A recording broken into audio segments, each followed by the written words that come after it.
Welcome to my videos. So recently when IRCC announced two-stage processing for study permit applications, a lot of confusion was raised on social media. I saw a lot of people raising questions and they had doubts and such situations I can understand, like nobody was expecting this to happen, but due to COVID such unexpected things surface.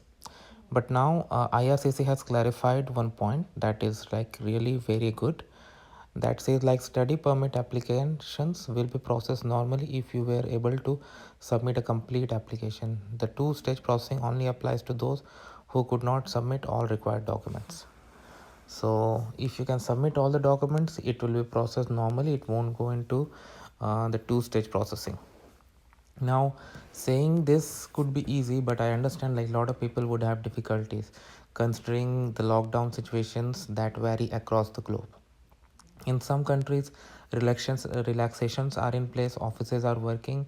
In some countries, offices are working with limited capacity and limited services, and at some places, the offices are completely closed. So during these times, it's really hard to say that how it's going to impact anyone, because everyone is currently living under different circumstances and has different approaches available to them. But with this, like a lot of people, those who can do would be able to do. So I would suggest like check this with you, like if you can get it, if you can get all the required documents, then you'll be in a better position to apply for study permit, because you'll be processed under the normal processing rather than going into this two-phase system.